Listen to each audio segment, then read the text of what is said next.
Make in India, make for world, ये नारा इससे पहले कई मर्तबा आपने सुन लिया होगा। प्रधानमंत्री नरेंद्र मोदी खुद इस बारे में बार बार अलग अलग मंचों से जिक्र करते हैं और उनका विजन इस बात को लेकर होता है कि रक्षा क्षेत्र में जो भारत है वो न केवल आत्मनिर्भर बन सके बल्कि इसमें रोजगार भी इतना बढ़ जाए कि हजारों लाखों लोगों के जो सपने हैं उनको एक नई उड़ान मिल सके। और भारत को मैन्युफैक्चरिंग की एक बड़ी शक्ति बनाने के लिए शुरू की गई ये जो योजना है मेक इन इंडिया, जिसने जिस क्षेत्र में सबसे ज्यादा छाप छोड़ी है वो सेक्टर जानते हैं कौन सा है? वो रक्षा क्षेत्र है। डिफेंस सेक्टर में भारत ने कैसे तरक्की की है इसका एक बड़ा उदाहरण है कि 2023-24 में रक्षा जो निर्यात है वो 21,083 करोड़ तक पहुंच गया है, जो 10 साल पहले मुश्किल से 500-600 करोड़ हुआ करता था। अब पिछले वित्तीय वर्ष के मुकाबले अगर रक्षा निर्यात देखा जाए तो 32.5% ये इजाफा हुआ है, बढ़ा है। और 10 साल पहले मेक इन इंडिया अभियान की जो शुरुआत हुई थी उससे 21 गुना ये बताया जाता है। अब एक समय ये भी था जब लगभग 65 से 70% रक्षा सामग्री आयात की जाती थी, लेकिन अब केवल और केवल 35% सामान ही आयात हो रहा है।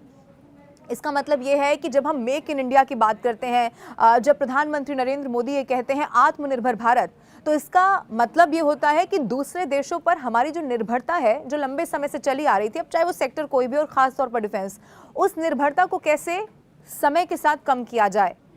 मैं आपको बता दूं कि 2029 तक रक्षा निर्यात 50,000 करोड़ को पार कर जाने वाला है। अब आप जरा सोचिए कि जब रक्षा क्षेत्र में भारत ने इतनी ज्यादा प्रगति कर ली है तो फिर यहाँ के रोजगार के कितने अवसर होंगे। अब मैं आपको बता दूं कि युद्ध ड्रोन, साइबर और स्पेस के क्षेत्र में लड़े जा रहे हैं। ऐसे माहौल में डिफेंस क्षेत्र में रिसर्च एंड डेवलपमेंट को बढ़ावा देना बहुत जरूरी है, इसीलिए इस क्षेत्र में रोजगार के भी नए रास्ते अब खुल रहे हैं। अब आप देखिए कि डिफेंस प्रोडक्शन में यूपी डिफेंस इंडस्ट्रियल कॉरिडोर अहम भूमिका निभाने जा रहा है। यूपी डिफेंस इंडस्ट्रियल जो एक कॉरिडोर है इसमें 6 नोड आगरा, अलीगढ़ और इसके अलावा लखनऊ, कानपुर, चित्रकूट और झांसी शामिल है। इन नोड्स में करीब 25,000 करोड़ रुपए के निवेश का रास्ता साफ हो गया है, जो बहुत अच्छी खबर है अगर आप फ्यूचर के लिहाज से देखेंगे तो। और इससे भी 40,000 युवाओं को प्रत्यक्ष रूप से रोजगार मिल सकेगा। जो जॉब की अपॉर्चुनिटीज हैं वो इसी तरह तो बढ़ रही हैं। मैं आपको बता दूं कि भारत की सरकारी और जो निजी कंपनियां हैं वो दुनिया भर के करीब 100 देशों को हथियार निर्यात कर रही हैं और इनमें सामान्य हथियारों के अलावा कंप्लीट वेपन सिस्टम भी शामिल हैं, जैसे ब्रह्मोस सुपरसोनिक क्रूज मिसाइल है, डोनियर 228 एयरक्राफ्ट है, आर्टिलरी गन्स हैं, रडार है, आकाश मिसाइल भी इसमें शामिल है, पिनाका रॉकेट्स भी हैं और इसके अलावा बख्तरबंद वाहन भी शामिल हैं।